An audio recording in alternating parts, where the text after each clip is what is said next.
سعادت حسن منٹو کا افسانہ ہے توبہ ٹیک سنگھ۔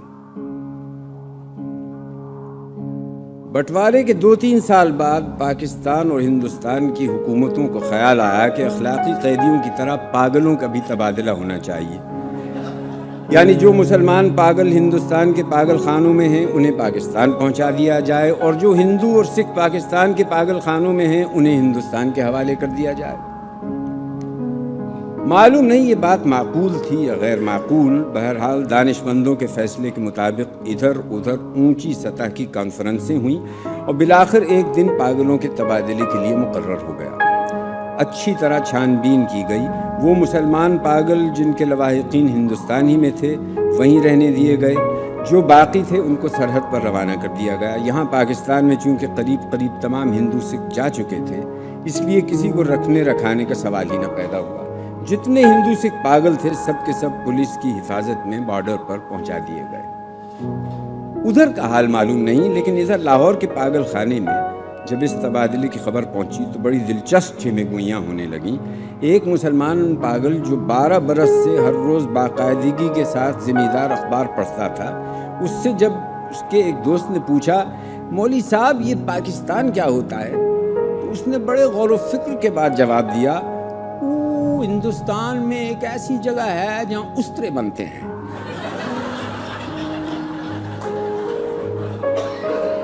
یہ جواب سن کر اس کا دوست مطمئن ہو گیا۔ اسی طرح ایک سکھ پاگل نے ایک دوسرے سکھ پاگل سے پوچھا، سردار جی ہمیں ہندوستان کیوں بھیجا جا رہا ہے، ہمیں تو وہاں کی بولی نہیں آتی۔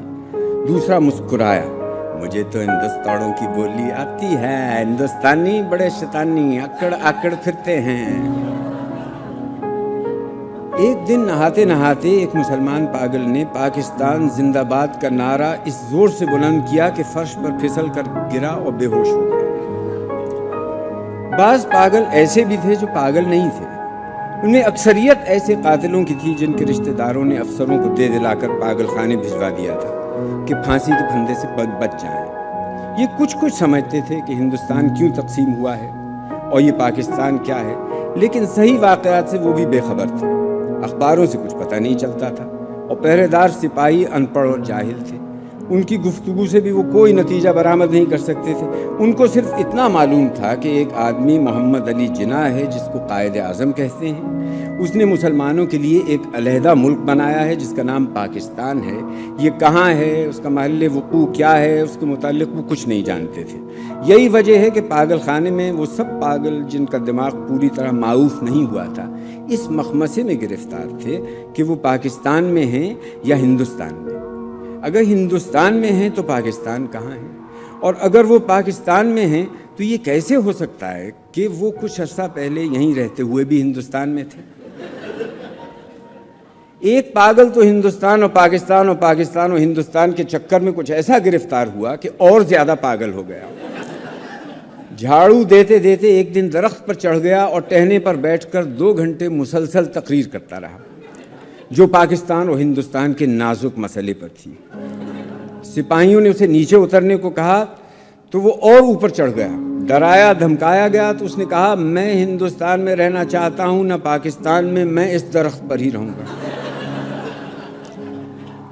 بڑی مشکل کے بعد جب اس کا دورہ سرد پڑا تو وہ نیچے اترا اور اپنے ہندو سکھ دوستوں سے گلے مل کر رونے لگا، اس خیال سے اس کا دل بھر آیا تھا کہ وہ اسے چھوڑ کر ہندوستان چلے جائیں گے۔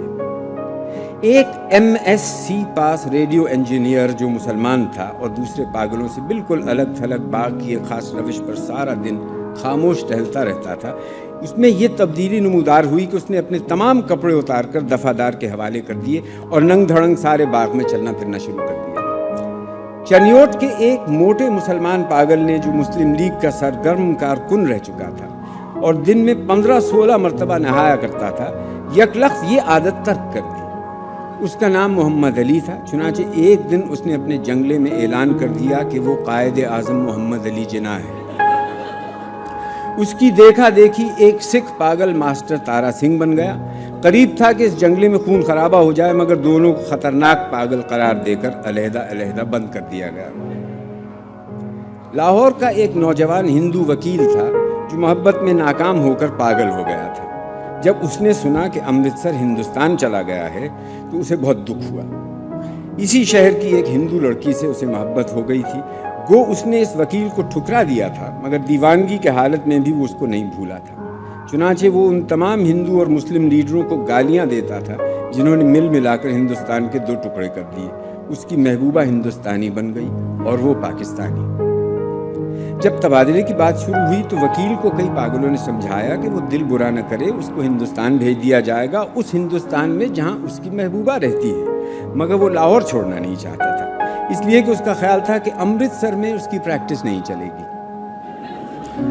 یورپین وارڈ میں 2 اینگلو انڈین پاگل تھے، ان کو جب معلوم ہوا کہ ہندوستان کو آزاد کر کے انگریز چلے گئے ہیں تو ان کو بہت صدمہ ہوا۔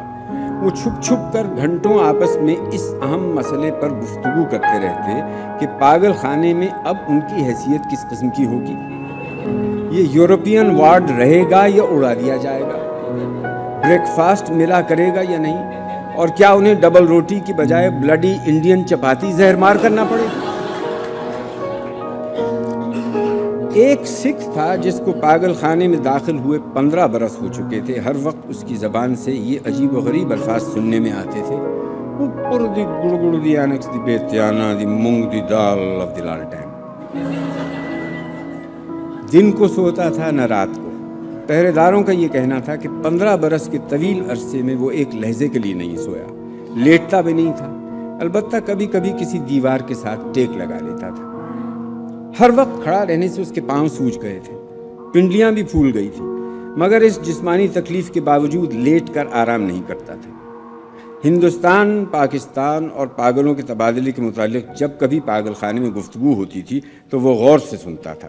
کوئی اس سے پوچھتا کہ اس کا کیا خیال ہے تو بڑی سنجیدگی سے جواب دیتا، اوپر دی گڑگڑ دی بیتیانا دی moong the dal of the Pakistan government. لیکن بعد میں پاکستان گورنمنٹ کی جگہ of the Toba take Singh government نے لے لی، اور اس نے دوسرے پاگلوں سے پوچھنا شروع کیا کہ کیا ٹوبہ ٹیک سنگھ جہاں کا وہ رہنے والا ہے کہاں ہے، لیکن کسی کو بھی معلوم نہیں تھا کہ وہ پاکستان میں ہے یا ہندوستان۔ جو بتانے کی کوشش کرتے تھے وہ خود اس الجھاؤ میں گرفتار ہو جاتے تھے کہ سیالکوٹ پہلے ہندوستان میں ہوتا تھا پر اب سنا ہے کہ پاکستان میں ہے۔ کیا پتا ہے کہ لاہور جو اب پاکستان ہے کل ہندوستان میں چلا جائے، یا سارا ہندوستان ہی پاکستان بن جائے۔ اور یہ بھی کون سینے پہ ہاتھ رکھ کر کہہ سکتا تھا کہ ہندوستان اور پاکستان دونوں کسی دن سرے سے غائب ہی ہو جائیں۔ اس سکھ پاگل کے کیس چھدرے ہو کر بہت مختصر رہ گئے تھے، چونکہ بہت کم نہاتا تھا اس لیے سر اور داڑھی کے بال آپس میں جم گئے تھے، جس کے باعث اس کی شکل بڑی بھیانک ہو گئی تھی، مگر آدمی بے ضرر تھا۔ 15 برسوں میں اس نے کبھی کسی سے جھگڑا فساد نہیں کیا تھا۔ پاگل خانے کے جو پرانے ملازم تھے وہ اس کے متعلق اتنا جانتے تھے کہ ٹوبہ ٹیک سنگھ میں اس کی کئی زمینیں تھیں۔ اچھا کھاتا پیتا زمیندار تھا کہ اچانک دماغ الٹ گیا۔ اس کے رشتہ دار لوہے کی موٹی موٹی زنجیروں میں اسے باندھ کر لائے اور پاگل خانے میں داخل کرا گئے۔ مہینے میں ایک بار ملاقات کے لیے یہ لوگ آتے تھے اور اس کی خیر خیریت دریافت کر کے چلے جاتے تھے۔ ایک مدت تک یہ سلسلہ جاری رہا، پر جب ہندوستان پاکستان اور پاکستان ہندوستان کی گڑبڑ شروع ہوئی تو ان کا آنا بند ہو گیا۔ اس کا نام بشن سنگھ تھا، مگر سب اسے ٹوبہ ٹیک سنگھ کہتے تھے۔ اس کو یہ قطعاً معلوم نہیں تھا کہ دن کون سا ہے، مہینہ کون سا ہے، یہ کتنے سال بیت چکے ہیں، لیکن ہر مہینے جب اس کے عزیز اس سے ملنے کے لیے آتے تھے تو اسے اپنے آپ پتہ چل جاتا تھا۔ چنانچہ وہ دفعہ سے کہتا کہ اس کی ملاقات آ رہی ہے۔ اس دن وہ اچھی طرح نہاتا، بدن پر خوب صابن گھستا اور سر میں تیل لگا کر کنگھا کرتا، اپنے کپڑے جو وہ کبھی استعمال نہیں کرتا تھا نکلوا کے پہنتا اور یوں سج بن کر ملنے والوں کے پاس جاتا۔ وہ اس سے کچھ پوچھتے تو وہ خاموش رہتا یا کبھی کبھار اوپر دی گڑگڑ دی آنکس دی بیتیانا دی مونگ دی دال آف دی لالٹین کہہ کر چلا جاتا۔ اس کی ایک لڑکی تھی جو ہر مہینہ ایک انگلی بڑھتی بڑھتی 15 برسوں میں جوان ہو گئی۔ بشن سنگھ اس کو پہچانتا ہی نہیں تھا۔ وہ بچی تھی، جب بھی اپنے باپ کو دیکھ کر روتی تھی، جوان ہوئی تب بھی اس کی آنکھوں سے آنسو ہی بہتے تھے۔ پاکستان اور ہندوستان کا قصہ شروع ہوا تو اس نے دوسرے پاگلوں سے پوچھنا شروع کیا کہ ٹوبہ ٹیک سنگھ کہاں ہے۔ جب اطمینان بخش جواب نہ ملا تو اس کی کریز دن بدن بڑھتی گئی۔ اب ملاقات بھی نہیں آتی تھی۔ پہلے تو اسے اپنے آپ پتہ چل جاتا تھا کہ ملنے والے آ رہے ہیں، پر اب جیسے اس کے دل کی آواز بند ہو گئی تھی جو اسے ان کی آمد کی خبر دے دیا کرتی تھی۔ اس کی بڑی خواہش تھی کہ وہ لوگ آئیں جو اس سے ہمدردی کا اظہار کرتے تھے اور اس کے لیے پھل اور مٹھائیاں اور کپڑے لاتے تھے۔ وہ اگر ان سے پوچھتا کہ توبہ ٹیک سنگھ کہاں ہے تو وہ یقیناً اسے بتا دیتے کہ پاکستان میں ہے یا ہندوستان میں، کیونکہ اس کا خیال تھا کہ وہ توبہ ٹیک سنگھ ہی آتے ہیں جہاں اس کی زمینیں ہیں۔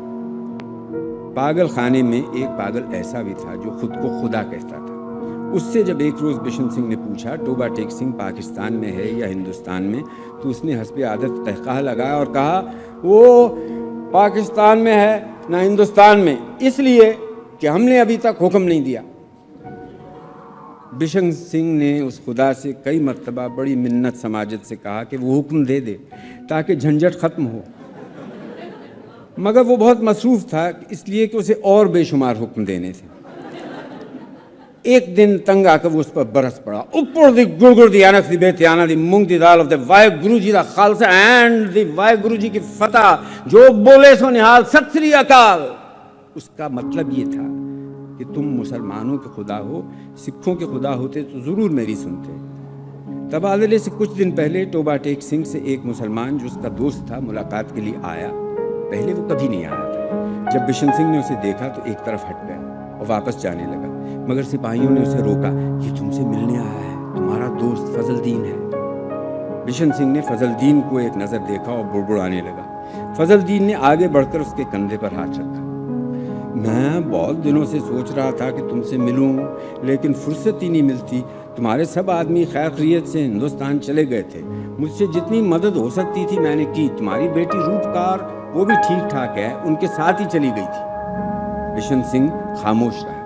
فضل دین نے کہنا شروع کیا، انہوں نے مجھ سے کہا تھا کہ تمہاری خیر خیریت پوچھتا رہوں۔ اب میں نے سنا تم ہندوستان جا رہے ہو، بھائی بلبیر سنگھ اور بھائی وداوا سنگھ سے میرا سلام کہنا، اور بہن امرت کور سے بھی، اور بھائی بلبیر سے کہنا کہ فضل دین راضی خوشی ہے۔ 2 پوری پیسے جو وہ چھوڑ گئے ہیں ان میں سے ایک نے کٹا دیا ہے، دوسری کے کٹی ہوئی تھی پر وہ بھی 6 دن ہو کے مر گئی ہے، اور میرے لائق جو خدمت ہو کہنا میں ہر وقت تیار ہوں، اور تمہارے لیے تھوڑے سے مرونڈے لایا ہوں۔ بشن سنگھ نے مرونوں کی پوٹلی لے کر پاس کھڑے سپاہی کے حوالے کر دی اور فضل دین سے پوچھا توبہ ٹیک سنگھ کہاں ہے؟ فضل دین نے قدر حیرت سے کہا کہاں ہے؟ وہیں ہے جہاں تھا۔ بشن سنگھ نے پھر پوچھا پاکستان میں یا ہندوستان میں؟ فضل دین بوکھلا سا گیا، ہندوستان میں نہیں پاکستان میں۔ بشن سنگھ بڑبڑاتا ہوا چلا گیا، اوپر دی گڑگڑ دی اینکس دی بیتیانہ دی moong the dal of the Pakistan and Hindustan of the درفٹے مونگ۔ تبادلے کی تیاریاں مکمل ہو چکی تھی۔ ادھر سے ادھر اور ادھر سے ادھر آنے والے پاگلوں کی فہرستیں پہنچ گئی تھیں اور تبادلے کا دن بھی مقرر ہو چکا تھا۔ سخت سردیاں تھیں جب لاہور کے پاگل خانے سے ہندو سکھ پاگلوں سے بھری ہوئی لاریاں پولیس کے محافظ دستے کے ساتھ روانہ ہوئی۔ متعلقہ افسر بھی ہمراہ تھے۔ واگے کے بارڈر پر طرفین کے سپرنٹینڈنٹ ایک دوسرے سے ملے اور ابتدائی کارروائی ختم ہونے کے بعد تبادلہ شروع ہو گیا جو رات بھر جاری رہا۔ پاگلوں کو لاریوں سے نکالنا اور ان کو دوسرے افسروں کے حوالے کرنا بڑا کٹھن کام تھا۔ بعض تو باہر نکلتے ہی نہیں تھے، جو نکلنے پر رضامند ہوتے ان کو سنبھالنا مشکل تھا کیونکہ وہ ادھر ادھر بھاگ اٹھتے تھے۔ جو ننگے تھے ان کو کپڑے پہنائے جاتے تھے تو وہ پھاڑ کر اپنے تن سے جدا کر دیتے۔ کوئی گالیاں بک رہا تھا، کوئی گا رہا تھا، آپس میں لڑ جھگڑ رہے تھے، رو رہے تھے، بلک رہے تھے، کان پڑی آواز سنائی نہیں دیتی تھی۔ پاگل عورتوں کا شور و غوغا الگ تھا۔ سردی اتنی کڑاکے کی تھی کہ دانت سے دانت بج رہے تھے۔ پاگلوں کی اکثریت اس تبادلے کے حق میں نہیں تھی، اس لیے ان کی سمجھ میں نہیں آتا تھا کہ انہیں اپنی جگہ سے اکھاڑ کر کہاں پھینکا جا رہا ہے۔ وہ چند جو کچھ سمجھ سکتے تھے پاکستان زندہ باد اور پاکستان مرد آباد کے نعرے لگا رہے تھے۔ 2-3 مرتبہ فساد ہوتے ہوتے بچا کیونکہ بعض مسلمانوں اور سکھوں کو یہ نعرے سن کر طیش آ گیا تھا۔ جب بشن سنگھ کی باری آئی اور واگے کے اس پار متعلقہ افسر اس کا نام رجسٹر میں درج کرنے لگا تو اس نے پوچھا توبہ ٹیک سنگھ کہاں ہے؟ پاکستان میں یا ہندوستان میں؟ متعلقہ افسر ہنسا، پاکستان میں۔ یہ سن کر بشن سنگھ اچھل کر ایک طرف ہٹا اور دوڑ کر اپنے باقی ماندہ ساتھیوں کے پاس پہنچ گیا۔ پاکستانی سپاہیوں نے اسے پکڑ لیا اور دوسری طرف لے جانے لگے مگر اس نے چلنے سے انکار کر دیا۔ توبہ ٹیک سنگھ یہاں ہے، اور زور زور سے چلانے لگا, اوپر دی گڑگڑ دی اینکس دی بیتیانا دی مونگ دی دال دی ٹوبا ٹیک سنگھ اینڈ دی پاکستان. اسے بہت سمجھایا گیا کہ دیکھو اب ٹوبا ٹیک سنگھ ہندوستان میں چلا گیا ہے, اگر نہیں گیا تو اسے فوراً وہاں بھیج دیا جائے گا, مگر وہ نہ مانا. جب اس کو زبردستی دوسری طرف لے جانے کی کوشش کی گئی تو وہ درمیان میں ایک جگہ اس انداز میں اپنی سوجی ہوئی ٹانگوں پر کھڑا ہو گیا جیسے اب اسے کوئی طاقت وہاں سے نہیں ہلا سکے گی. آدمی چونکہ بے ضرر تھا اس لیے اس سے مزید زبردستی نہ کی گئی, اس کو وہیں کھڑا رہنے دیا گیا اور تبادلے کا باقی کام ہوتا رہا. سورج نکلنے سے پہلے ساکت و سامت بشن سنگھ کے حلق سے ایک فلک شگاف چیخ نکلی. ادھر سے ادھر کئی افسر دوڑے آئے اور دیکھا کہ وہ آدمی جو 15 برس تک دن رات اپنی ٹانگوں پر کھڑا تھا اوندھے منہ لیٹا ہوا ہے. ادھر خاردار تاروں کے پیچھے ہندوستان تھا, ادھر ویسے ہی تاروں کے پیچھے پاکستان, درمیان میں زمین کے اس ٹکڑے پر جس کا کوئی نام نہیں تھا ٹوبا ٹیک سنگھ پڑا تھا.